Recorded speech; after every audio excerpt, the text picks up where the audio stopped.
Martin, it's been a busy old week, hasn't it? So you've had the weekend, obviously you've had Aberdeen, and then this on Sunday. Does this feel, I mean, you've been over this ground so many times, but the jeopardy attached to a game like this, being in the Cup, and effectively it's, you know, the outcome is very clear. If you win, you're through, and if you don't, you're not. Yeah, I mean, there's definitely that to it. I think the week that we've had has been, in many aspects, really exceptional. So we have 3 games in the 6 days, all away from home, and you know, to win in Stuttgart was great. Gives us confidence going into the Old Firm game. Do really well second half in the match, get something out of the game, and then it gives you confidence to go again to Aberdeen. And it was a tough old fixture for us, which I knew it would be. We've come out on the right side of it. So I think all of those things in terms of a build-up to the Old Firm game, at least it gives us some confidence anyway in many aspects to go and approach the game in the manner in which we did in the second half. If we approach it in the manner in which we did in the first half, you know, we might as well not turn up. We'll get to all the game stuff in a minute, but I'm really interested in you, how you've been, what's this like, this process of this kind of next chapter that you've had, and like, do you feel as though Martin now is still learning with the sort of differences and changes within the game, obviously, but also just within you as a person and how you've shifted and changed and developed as a person? Yeah, I think that yeah, we'll take first of all the aspect of the game. The game has certainly changed. There's no doubt, and yet I could really bring it back to basics as well too, as much as anything else. Eventually, some things don't change. You have to score a goal, you have to try and defend, and you have to try and win the ball. So those things don't change. In terms of tactics and such things like that there, yeah, but people still feel that there's definitely room for the explosive player, for the player who takes people on, something that I'll always encourage in all my teams. And so I think those particular things are still really important to the game. I think the person who can go past players, still worth his weight in gold. Somebody who scores goals from midfield can be worth an absolute fortune in the game. So some things change, some things remain the same. But for me, adapting to stuff, yes, I totally agree with you in terms of learning, of course, yeah. And I know it's the old usual cliche, you don't stop learning, but I must admit, this is definitely true in my case here. Adapting to certain situations, change of, if I've been completely honest, maybe a change of management style, adjustments to make here and there, all of that type of stuff. And yeah, so those things, I think they've been in many aspects great for me, because there I was just trudging along, you know, and supposedly enjoying myself, not necessarily, finding out that you missed the game, and always talking usual load of nonsense about it to someone else, and there you're thrust into it, not once but twice, in a matter of what seemed like only weeks, and therefore, yeah. So there's an excitement attached to it. There's, as you mentioned, the word jeopardy, all of those type of things. But yeah, I'll see at the end of the season how things unfold. But yeah, there's a certain amount of excitement about it, and there's a certain amount of well, trepidation would be too strong a word, but you know, a concern. I'm really glad and interested in what you said there about the shift and change in you, because ultimately, as a society, we're all changing. Players change, and I suppose the way, because of that, then you adjust your style, as you were talking about there, in terms of your management style. What's that been like, and how have you had to adjust that? Well, I think that right. Okay, so. There's certain things you could say then that probably you can't say now in all walks of life. Well, that's number one. I mean, the whole world's changing. It's an absolute chaos at this moment. So, but yeah, you're right. So in terms of when I stepped into management, first of all, you could make comments in the dressing room, and players, I felt, could accept this. And I think the reason for that there is that, for the most part, in my early managerial time, players didn't have any real control. And they were starting to get it. And that wasn't a good thing, because players need some sort of control in the game.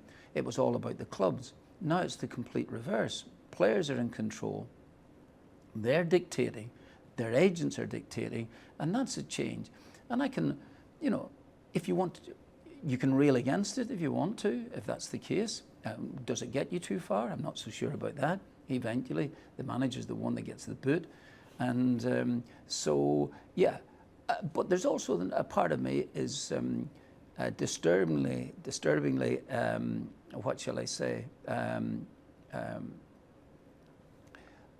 still wanting to be not in a rebellious state, but just wanting to be your own man, your own person. And it's the things that really got you, if there's such a thing as getting you a certain distance. It doesn't do. But if it did do, then there's lots of things you don't want to change about yourself as well too. So I've had a bit of a mixture, things that I'm railing against, or not so much railing against, but concerned about, and other things that I think, I think that's a good thing. I will make that change. It must be really hard, that, actually, because you're trying to be you, Martin O'Neill, but making all that change, as well as being in the middle of this season and all the stuff that goes around.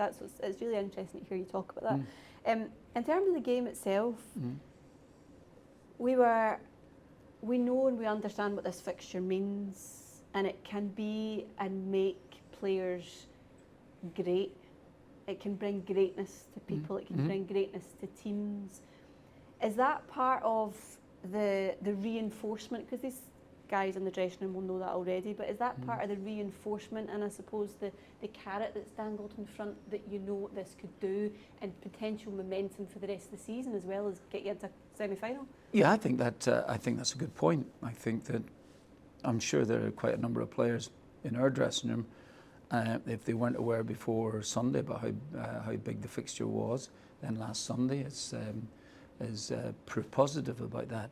But they do know, and there's players in the dressing room who are big winners here, so that's really important as well too. And but the fixture itself is still, to me, one of the great fixtures in the game. And now that Celtic will get the full end as well too, behind the goal, which has been nice, which is something that I feel that should happen at both clubs, not just for cup games, but for league matches, because you just want to bring it back to the days that I remember way back in, 25 years ago. So those were epic encounters, absolutely. And the fixture is still big, which is great. Is it defining? I'm not so sure about that, in all honesty, and I think I would say that even if we were at home. I'm not so sure that it's defining. It's still very, very important. And of course, there's the obvious aspect to it is if you could get through, you're into the semi-final of the competition, and maybe a chance to go on and win it. But will it define the league things? I'm not so sure.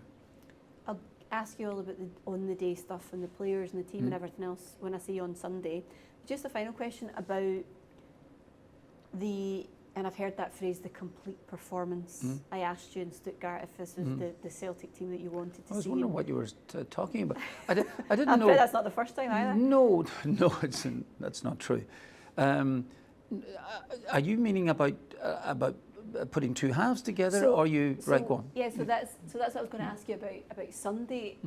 What do you do to get to a point where you're seeing the second half performance like you saw at the weekend for 90? How do you go about getting that full and complete performance? All right, okay, right. First of all, I don't think there's any such thing as a complete performance. I think that you have to take opposition into consideration. And also, I think it's a different game. We might be the team that starts off well on Sunday, and we might be the team that's holding on at the end. I don't know. Where I agree with you is that if we don't perform which I think that we didn't do, for very long periods of the first half, then you're going to find yourself in real serious trouble. So we've got to get that together. But I thought, in terms of, if you were talking to me about consistency of results, it would would be hard to argue against the fact that we've had in recent times some really, really brilliant results. You know, we got beaten by Stuttgart. I never thought it was a 4-1. Probably the fourth goal was the one that took it beyond us in many aspects. But we went there to Stuttgart and won. Then we go to Rangers. Really, second half when we could easily have downed tools then in that game, and then to go and win a very difficult game at Aberdeen. So 3 games in 6 days for us. I know it's worth repeating in that sense, but that's when you're looking for how are you going to get the perfect performance. That's very difficult. You know, if I can drop down south for a moment or two and talk to you about Arsenal at this minute, we've got a combination of real strength and the ability to win with individual players as well too. So they've got a great combination, but not every moment is a beautiful moment with them. You know, I think they might have their trials and tribulations the other evening at the end of the day, but they still come through. So this is the most important thing, particularly at this stage of the season. You've got to come through them. So I'll forgive 15 or 20 minutes of not doing great as long as we're still in the game. You know, that 15 or 20 minutes might be so costly that you're out of the match, but you can't forgive sides if they can hang in there. Perfect. Okay? They're going to do a little thing where you look down the lens. It's tough to get. Excuse me.